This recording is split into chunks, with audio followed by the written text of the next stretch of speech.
Hey there, and welcome to That's Audacious, where we share entrepreneurial stories from amazing leaders to inspire and motivate you to be bold, brave, and audacious. I'm your host, Lauren Clemett, the brand navigator, here to share stories that will make you say, well, that's audacious. Hello and welcome to another episode of That's Audacious, where we have the most amazing conversations with incredible people doing audacious things. Now today our fabulous guest is the gorgeous Kylie King, who's the founder of the Australian Ladies in Business Initiative, and I'm going to find out a lot more about that from Kylie today. She's also the creator of the Alibi Awards, and she's all about making business feel less lonely and more celebratory, which is exactly up our alley. But especially for women juggling life, work, and big dreams. Kylie, why? Why did you start doing it? Where have you come from that you've gone, you know what, we need this for women? What was it about your journey and what you've been doing that's led you to where you are now? Oh, Lauren, we've only got 20 minutes, so I'm going to try and summarize it a little bit. So I have a master's in business background, and I worked for many, many years in corporate as a senior manager for big establishments, a lot of big companies in Australia. And I got burnt out. Pretty much as simple. I got burnt out. I had a baby, and then I realized that I was never seeing this beautiful baby that I'd had. I would go to work, she'd be asleep. I'd come home, she'd be asleep. And with that, and that whole identity shift of being a mum, but loving what I'm doing, and I broke. I had that, one of those moments where you're on the bathroom floor or the kitchen floor. It's always a tiled, cold floor, and you're crying, and you're like, what am I doing? What's going on? Where is the next step? This doesn't feel right to me. And my work, unfortunately, even though I loved what I was doing, they weren't willing to budge on the hourly component that they wanted me there for. And I couldn't budge on this beautiful little girl that I had just brought into the world. So I decided to leave, and I then had no idea what I was doing, where I was going, what was happening, until someone said to me, you know what, why don't you take what you were doing and what you were so passionate about, but make it work for you? Mm-hmm. How can you do that? So I started a business in coaching, so in business coaching. So taking, the work I had done where I was managing hundreds of staff, we were reaching budgets and KPIs of 30 million a year, and bring it into this. And then what I realized working with amazing small business owners was it's not really the business tools, it was putting themselves out there, and it was all about mindset. So you can get all the business tools and tips and tricks, but if you don't have the mindset to push you or get over that procrastination or put yourself forward and say, this is me, I'm here to do what I need to do, it stops you and it halts your business. So I ended up changing that business into more of a mindset coaching business through hypnotherapy and lots of other cool modalities. And I was actually approached I would say about 5 or 6 years ago, by another lady who said, I'm running networking groups in the area. Is this something that you would be interested in doing, to connect with others, to bring what you have? And I was like, no, I'm good. It was like full hero's journey moment, Lauren. When you first get approached and you're like, no, I got no time. I got 2 babies now. I'm doing the business thing. I've got no time. And she poked me again, and she's like, you really need to do this. Like, I really feel this for you. And I said, I'll give it a go. What could happen? And that networking group grew. It was with another international organization that unfortunately doesn't exist anymore, but it grew to having, I think we've got 2,000 members locally in the Penrith Blue Mountains area. So represent, it's still going on. And then they asked me to be the Australian coordinator. And we grew that organization to having over 75 networking groups through Australia and New Zealand. And unfortunately, the 2 founders had a moment, as I think most partnerships do, and that moment didn't survive, and that business went under, and it pulled from Australia, and it doesn't exist anymore. And in that moment, I had 75 ladies running communities going, what now? Like, we've had the wind taken out of us. We've got these beautiful communities, and there's nowhere to go, and there's nothing to do, and what can we do? And I went, you know what? I'm just going to start a group called Australian Ladies in Business Initiative. If you guys want to come on board, come and join me. If not, we'll just see where this goes. There was no real intention for it to grow where it has grown now. And as we come into 5 years, the community's got, I think, about 6,000 members all around Australia. And now we have the amazing Alibi Awards, as well as other memberships and business things to assist women in business. I love it. The nicest part about that whole journey is there was a light bulb moment as a mum with a baby going, I've got to do something about taking control of my own destiny. And then there's another baby that you've created as something that, and women do this all the time, don't we? We go, oh, there's a gap, there's a need. I'm just going to step up. I'm going to step into that role. I'm going to take control of the situation and I'm going to fill this gap for people. So awesome, Kylie. Well done on all you've achieved over that time. So the Australian Ladies in Business Initiative is open to any woman who's in business in Australia. Is that right? 100%. So we don't care if you've got fur babies, you've got kids, you're, a man child, whatever you're rocking, please come and join. It's open to all women. And even if you're aspiring to be a business owner, you're not there yet, you're a side hustle, whatever's happening, it's open for everyone to just come and have that sense of community. And as I say, to celebrate the successes, but also to celebrate those messy middles, those face plants. That's what we're here to work together and help you to reach whatever success you want to reach, whether that is entering in awards or not, whatever path that you want to take. Yeah, I love it. So why do you think it is that women need this sort of support more than men? What is it about? Because I know there's some stats that there are more small businesses being opened by women than men in Australia. But of course, you've also got the flip side of that, which is 97% of businesses don't last past 5 years. So what is it? What do you see as the growing need for women to have that support and looking for initiatives like what you've started? If I go back and take onto some of the mindset work that I do, it's not just a recent thing. We're talking like generations. We're talking about even back, if you want to go a little bit woo-woo and talk about the witch wound, like back in all of that, where we've always been told, good kids are seen and not heard. Women just get it done. Here is everything you need to do. You're here to support the family. And with it, that changing, we went from housewives in the 50s to now, okay, what can we do? We need to start contributing to the household more to feel like we're a part of it. But then we're taking on more things. So then we're now running businesses as well and juggling everything. And there's so much happening. And the reason that I think a lot of small businesses don't continue is because of a lack of support. Because if it comes down to something, say, for example, just giving you my mum glasses, sick kids or things that happen, sometimes, if your partner is the main breadwinner, then if there is a sick child, that's on you to look after, even if you're running a business. Or if there's something else happening in the family, you've got to be the perfect aunt, the perfect sister, the perfect mother, the perfect whatever, that sometimes you're like, okay, what has to give? Well, I love this business, but as a woman, I'm used to putting myself last. So I'm going to put the business last. And then unfortunately, it doesn't survive. So, and that word, you've used that word, if you know that, perfect. Why do women always either wait or want it to be perfect before they will do something and really step up and do those sorts of things? I feel it's just that fear of coming out and doing it. Also depends, before anyone puts it out there, there's fear of judgment, the fear of rejection. Well, if I show up perfectly, we've been taught that from social media and media for so long. You need to be perfect. You have to have the perfect body. You got to have the perfect skin. Like I was just talking about this because I teach business on the side and I have some beautiful young students that I'm teaching. And they were talking about, it's about, they have to always show up perfectly. They've had this phone in their hand the whole time saying you need to do this and you need to do that. And they're constantly dictated to because they don't want to then put something out there and be, made fun of or feel rejected or all of these other sort of things. And that has carried with us this whole way. And a lot of the, imposter syndrome. Well, who's going to think that I can do that when I'm doing multiple things? And I'm trying to juggle all the things. I can't show up perfectly for each one.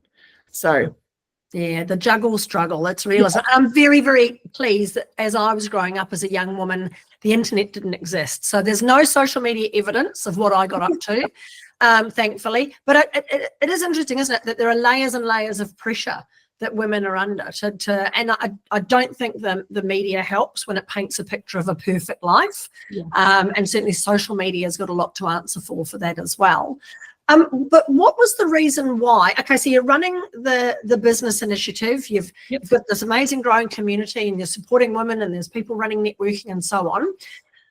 Why did you then go, oh, I know, I'll add to my plate. Let me do something else as well. Let's run the Alibi Awards. What made you think that they were needed? So at the time I was entering awards myself, and I saw that they were a great marketing opportunity for the business because I was connecting, I was getting my name out there. I was then asked to judge. So I've judged for the Stevie Awards, I've judged for some other awards out there. And there was a lot of discussion in the community that they felt that a lot of awards were rigged, or they weren't getting it, or why is this person winning, or this business is winning and they're not, their business, what was it? I think a business won and they hadn't been operating for 5 months. And everyone was like, what's going on? Like, how could they win a trophy? And I said, well, if you could create, I put it into the community, if you could create awards, what would it look like? And everyone started giving me things. And then one of these beautiful members, and I shout out to Michaela if she's watching, but she said, you know what, Kylie, I dare you. And as a businesswoman and an entrepreneur, and I know that anyone that gives me a challenge, I'm like, whatever, like I'll do that. So yeah, she said, I dare you to create your own awards. And silly me thinking, what's an awards program, right? It's easy. I see them do it.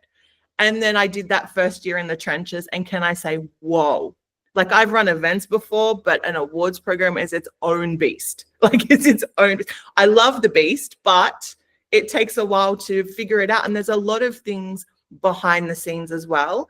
And and a lot of, because awards are popping up every now and then, everywhere, Lauren, at the moment, everyone, there's all these awards. And I would just say that when you're entering it, please use discernment. Have a look at certain things, like, do the awards have a terms and conditions? Do they tell you what it involves? Just so you know, is it just to take money, or is there a reason that they are pay to play? Because there is a lot of costs that come with an awards program that many people don't see, but there's a lot of other things that do it. So because I accepted that challenge, the Alibi Awards came to be, and it has been a very community-led process. So in our Facebook community, Australian Ladies in Business, I ask everything in there. And I get feedback from there and we implement it. So the categories chosen by the community, named by the community, the trophies picked by the community. Everything has been very community run, and we just go off the feedback. So it's a constantly evolving process. Like next year, it'll probably look different. And I know this year it looks different than it did last year. Yeah, brilliant. I love it. And the nice thing about this is that integrity around awards. I think people are starting to become a little bit more aware. I mean, I think I get 7 emails a day that say, yay, you've won, or we want to feature you on the front cover of this magazine, or, you've been selected. And to a point, it feels nice to be selected. There's that nice little ego trip, and to be noticed. But yes, you're right. You dig a little bit deeper and you discover that, oh yeah, $2,500, thank you very much, to participate. So yeah, discernment, I think, is starting to be a little bit more interesting because there are so many awards out there. But also I think people, that whole as seen on TV thing, yes. I think also people are a little bit aware that you can pay to get that. And it's about earning it rather than just paying to enter. Not to say that there aren't, I mean, you've got award entry fees. You should be, chances are, if you're entering an award, and as you say, they haven't got T's and C's, they don't have a judging criteria, they don't have a format, they don't have, maybe, even if they charge no entry fee, but they charge a lot to buy a trophy or whatever it is, yeah. You still have to invest your time, don't you? You still have to invest your time in entering. So there's going to be some sort of cost to do it. So let's talk about the Alibi Awards specifically. So do you have to be a member of the initiative in order to enter these, or are they open to any woman in business across Australia? They are open, but I do ask that you come and join our free community. So I'm not asking you to sign up to a membership, but we have this beautiful Facebook community there that then you're sharing and you're feeling the vibe. So I do ask that you come and join that free community, because then you get the know-how, you know how everything is. Is there any updates to the awards? It's all in there. So we do ask that you have to have an ABN and then you have to be in there. And I think that's really important. Yeah, brilliant. And again, it's another thing I love about the Alibi Awards is it is about that community, and it's about supporting each other and giving that advice and helping each other through the whole process. You are listening to the That's Audacious podcast. If you like what you are hearing, there are lots of other episodes with interviews with amazing people, and you can find those on all of your favorite podcast channels. Now, Kylie, let's talk specifically about some of these amazing categories that you have in the Alibi Awards, because they are named beautifully. I love the fact that your community has named them. So I know on your website, and there will be a link to the website, guys, at the bottom of this interview, that you can go and check them out yourselves. But there are things like Bright Spark for people who've just started. That's like 0 to 3 years in business. Community leaders. Earth Keeper, which is just beautiful. First Nations businesses, Golden Entrepreneur for people aged 55 plus. There's almost a category for everyone, isn't there? Are there some categories, though, that you find are really popular, Kylie, compared to others? Oh, it changes every year. Like every year, I think this is going to be the category. So last year, Rising Star. So the ladies that are in business 4 to 10 years, that's quite a popular category every year moving forward. Last year, there was a lot of entries in regional superstars. So it showed me that we were really reaching out to more regional locations.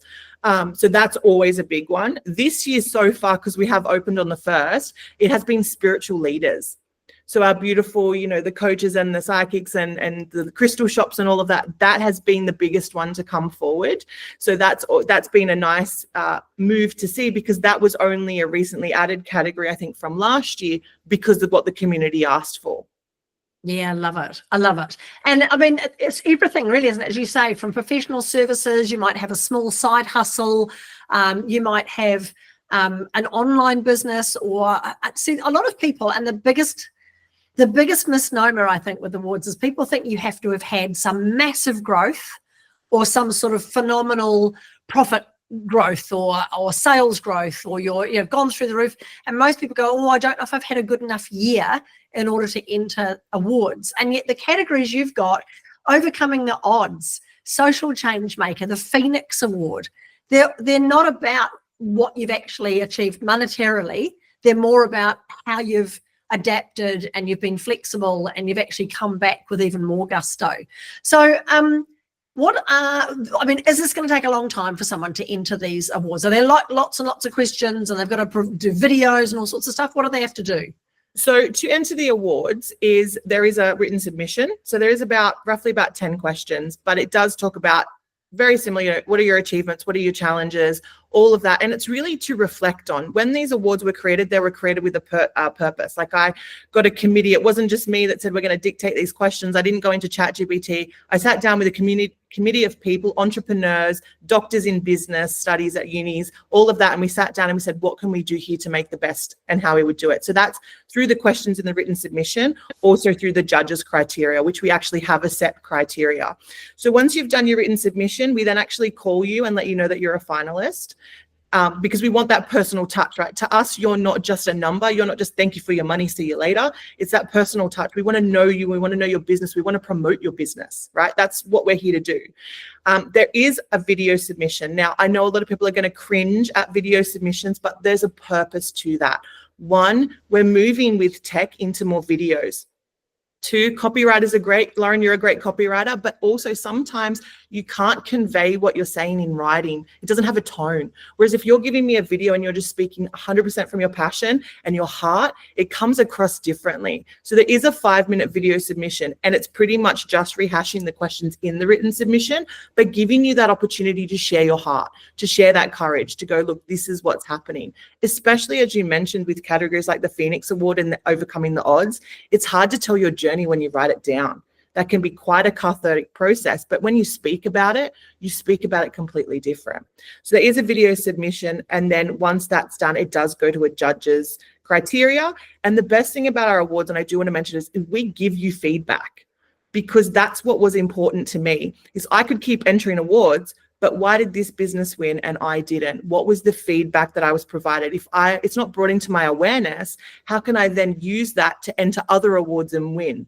And we've had that happen where people have entered our awards, taken the feedback on, and then they've gone on to win Small Business Champions or other things. So we don't give the whole judge's feedback. We don't give you the whole matrix that we have, but we do give you written statements from 3 judges that go, this is what we think you could do to not only improve this awards process, but to improve your business and what you're showing to the world. Brilliant. So it really is not just an award. It's like a health check of where you're at. It's an opportunity to reflect on where you've come from, but also get that feedback to help you keep growing and moving. I love it. The thing I love as well about the fact you've got part of your submission is done on video is it overcomes the issue around AI. And we're seeing this a lot. We're seeing a lot of people using AI to write their award submissions, which is fine. And there's definitely a use for that. But when you're doing a video, it's you. It's the real you appearing and sharing your story. So that's really cool. Any tips that you might have, Kylie, for people looking at the Alibi Awards, maybe around how to choose the right category and then how to make sure that they're putting their best foot forward? So I would firstly say, have a read through the categories. So I've created a lot of descriptions on who should enter, why you would be the best for it. Don't hold back. If a category speaks to you, enter it, because at the end of the day, remember that the awards can only be judged on the people that enter. So if there's 3 people entering a category, the award's got to go to whoever. So if you feel called to it, if you're still not sure, it's why we have the community. Drop a comment in there, drop a thing. What do you think I'm good for? Because there might be a category that you didn't even think of. You didn't think you were a good fit for it. And I did have that last year. A lady didn't think she was a good fit. She asked the question. She ended up taking the trophy home. So she not only took that category, she walked away with the trophy and was like, I didn't think that my business fit into this, but I got the trophy and I took it home.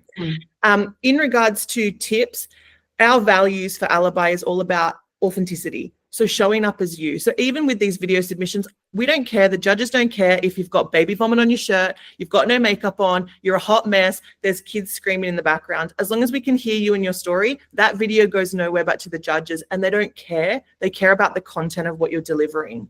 So as long as you follow the values, which for our values is authenticity, integrity, community, courage, and you're doing that by entering an awards, you're showing courage and having some fun. So have some fun with your video. If you feel, chuck a joke in there. They don't have to be serious, but have a bit of fun. It's so important, because running a business and with everything that's going on, it's tough, right? We get it. And we started a business generally out of a dream to do something different. We didn't want to work for someone else. We didn't want to be stuck in an 80-hour job and not seeing our kids. So have fun, bring it a bit of sense. And then, it lightens the vibe. These awards processes are meant to be fun and to reflect on where you've come from, and then to be like, I'm here to celebrate with other amazing women. So do that. Have some fun. I love it. Bring some sass. That's what we're going to see, some sass from some of these amazing women in business. So give us some of the details. They're open now, and we're recording this in early June. When do they close? When do people need to get their entries in? What's the cost? How many categories can they enter? All that sort of stuff. So there's 24 categories across a wide range of things. It costs $99, including GST, to enter. So you can enter as many categories as you like, completely up to you. It launched on the 1st of June, and our nominations will close on the 4th of August. However, the written submissions, we give you an extra week of leeway because, busy mums and stuff, busy ladies. So that our submission shut on the 11th of August. Our awards night is in Penrith at the Western Sydney Conference Centre, which is a beautiful, beautiful venue. It's newly built, and they are very welcome to have us. They're so excited that we're coming back this year, and that's on the 17th of October. So if you need anything or have any other questions, please just jump into the Australian Ladies in Business community, because I think it's really important just to see if the brand aligns with you. I don't want you to enter an awards and you're like, oh, I just entered. Have a look around the community, check out our website. Does it align? Do you like us? If not, don't enter, and that's fine. Yeah, I love it. And that is about alignment, isn't it? It's something that you talked about very early on in terms of the mindset and wanting things to be perfect and so on, and holding yourself back from opportunities because you don't think you've done enough. All of those things you can overcome with that, just looking at what you've achieved and going through the process of entering awards is a great way to overcome that imposter syndrome, or answering that itty bitty shitty committee, I call them, in your mind, that's going, you're not good enough and why are you here? But yeah, alignment, absolutely, and working out what you want to be recognized for, and then aligning yourself with the right awards, the right categories. Kylie, today has been extraordinary. I've learned so much more about you and about the awards and your purpose and everything else. I asked the same question of everybody who comes on the podcast at the end of our conversation, and that is, if you could go back in time to any time that you want to, what advice would you give yourself that would help you today? Wow. I would have to say to that lady that was crying on that bathroom floor, figuring out what the frig was going on, it's going to change. Just one step forward. That's it. Just get off the floor and keep moving. Because once I took that first step and I've moved forward, it's been my oldest is 9 now. So it's been that journey now that I've been, and I'm in a completely different place doing something I love in my own office space right now, and I wouldn't change it. So I would just say to her, get up, keep moving one step. It's not going to be It's going to change. Just keep moving forward. I love it. One step at a time. So if you've been listening to this and you're now really inspired to enter the Alibi Awards, just take that one step. Go and check out the website. The link will be there. Have a look at the categories. Join the online community. It's totally free to join that. And you can ask questions and give people some ideas around what you do so they can help you choose the right categories. But what great awards, the Alibi Awards. If you're a woman in business in Australia, check them out. They are so accessible and so collaborative and such a great way to review where you're at, as well as obviously the benefit of being part of an amazing community and maybe taking home a trophy, which is awesome. So thank you, Kylie. Any last minute tips or ideas or motivation that you'd like to leave for our listeners who are thinking about what it's like to be in business as a woman and what you could be doing to improve your success into the future? I would just say whatever you're not changing, you're choosing.